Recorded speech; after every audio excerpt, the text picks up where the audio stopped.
हम पढ़ेंगे पवन के बारे में, यानी कि वायु के बारे में। पवन कितने प्रकार के होते हैं? 2। और स्थायी और अस्थायी। इसमें व्यापारिक, पछुआ और ध्रुवी होती है, या मानसूनी और समीप होती है। हम व्यापारिक, पछुआ और ध्रुवी पूर्वा के बारे में पढ़ेंगे, इनकी गति के बारे में पढ़ेंगे, कैसे पृथ्वी पे चलती है, किस तरह इनका विचरण होता है, और इस गति में फेरल का नियम लागू होता है। पृथ्वी जो चक्कर लगाती है, यानी घूर्णन गति करती है, अपनी जगह पे चक्कर लगाती है, उसके कारण विक्षेप बल लगता है। इसमें जो गति होती है हवा की, यदि ऊपर जा रही है तो वो इधर उधर घूम जाती है। उत्तरी गोलार्ध में इसकी गति दाईं ओर होती है, दक्षिणी गोलार्ध में इसकी बाईं ओर होती है। और पृथ्वी पे ये 7 पेटियां पाई जाती हैं। ये बीच वाला क्षेत्र उष्णकटिबंधीय होता है, ये 0 डिग्री से ऊपर 10 डिग्री और नीचे 10 डिग्री होता है। इसी तरह उपोष्णकटिबंधीय, इसको उपोष्णकटिबंधीय हाई प्रेशर क्षेत्र कहा जाता है, यानी उच्च दाब का क्षेत्र है। ये 30 से 35 डिग्री होता है उत्तर में। इसी तरह दक्षिण में भी 30 से 35 डिग्री उपोष्णकटिबंधीय हाई प्रेशर क्षेत्र होता है। और इसके बाद उपध्रुवी लोअर प्रेशर होता है, यानी उपध्रुवी निम्न वायु दाब 60 से 65 दक्षिण। और उसी तरह उत्तर में भी होता है 60 से 65 उपध्रुवी लोअर प्रेशर।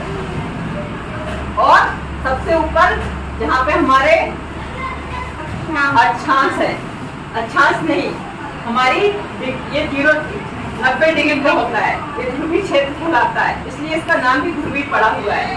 ये ध्रुवी पेटी है हमारी, और इसमें हाई प्रेशर होता है, यानी कि गिनती करो कितनी है? 7 है।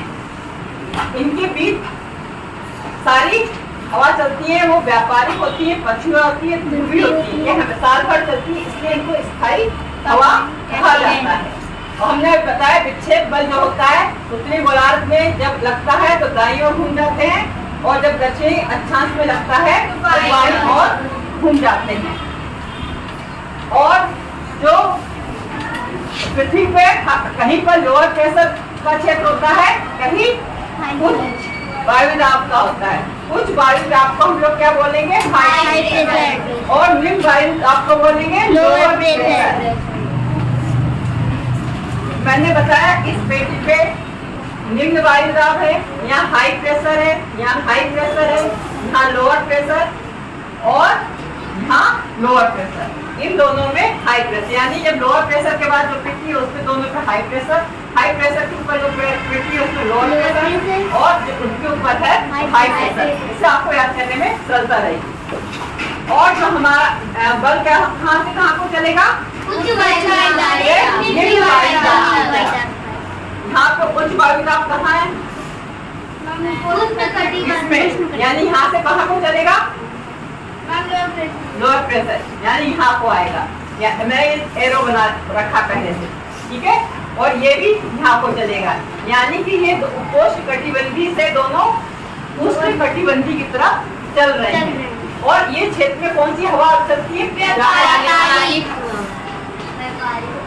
पवन, व्यापारिक पवन। और यहाँ भी ये दक्षिणी गोलार्ध की व्यापारिक पवन है जहाँ दिख रहे हैं, और ऊपर उत्तरी गोलार्ध की पवन है। अब ये सीधे नीचे को इसकी दिशा है, लेकिन यहाँ पर फेरल का नियम लग जाता है, और ये कहाँ को घूम जाएंगी? दाईं तरफ। मैं ऐसे खड़ी हुई, मेरे दाईं तरफ कहाँ है? ये, यानी इनकी ये ऐसे घूम जाएगी। यानी इसका मतलब इसकी गति किस तरह चलेगी पृथ्वी पर। आगे समझ में? Yes ma'am. और अब इसमें इसकी हाई प्रेशर से हम लो तरफ इस तरह चलेगी, लेकिन इसमें फेरल का सिद्धांत लागू हो रहा है, यानी कहाँ को अब गति होगी इसकी? बाईं। हम इस तरह खड़े हुए तो मेरा बायां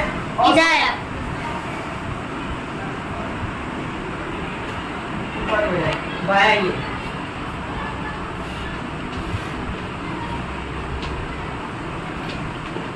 आगे समझे? Yes ma'am. और इसके लिए समझने के लिए एक और तरीका है। ऊपर की तरफ कौन सी दिशा होती है? उत्तर। हाँ, उत्तर। यहाँ साउथ या दक्षिण। तो यहाँ पे पूरब, यहाँ पश्चिम। इसको रख के देख सकते हैं। अब हमें इसकी गति बता दी किस दिशा से किस दिशा की ओर चल रही है। उसके लिए हमको ये बना के रख लेंगे तो हम आराम से बता सकते हैं। यहाँ पे मैंने ये वाली दिशा दी है, यानी इसको एरो से रखते हैं। अब ये कहाँ से कहाँ को जा रहा है, हवा कहाँ से कहाँ चलती है, यानी पहले बताना पड़ेगा कहाँ से चालू हुई है। तो ये वाली दिशा कौन सी हुई, तो दक्षिण पूर्व बोलेंगे, दक्षिण पूर्व, क्योंकि दक्षिण है पूर्व है, यानी दक्षिण पूर्व से कहाँ को चल रही है, उत्तर पश्चिम, उत्तर पश्चिमी बोला जाएगा हमेशा, यानी दक्षिण पूर्व से उत्तर। इस एरो रख के देख लेना, किसी भी दिशा को हमें याद करने में कठिन नहीं होगी। इसी तरह हमें ये वाली याद करनी है, इसको और ये वाला रखिए एरो। तो ये कहाँ से कहाँ को चलिए, उत्तर पश्चिम से दक्षिण पूरब की ओर। बस इससे याद करने में बिल्कुल भी कठिनाई नहीं होगी, आप आराम से इसको याद कर सकते हैं। अब हमारी दूसरी हवा है पछुआ हवा। इस क्षेत्र में पछुआ हवा चली है, पूरे पृथ्वी में इस क्षेत्र में कौन सी हवा चल रही है, पवन, और यहाँ भी पछुआ पवन।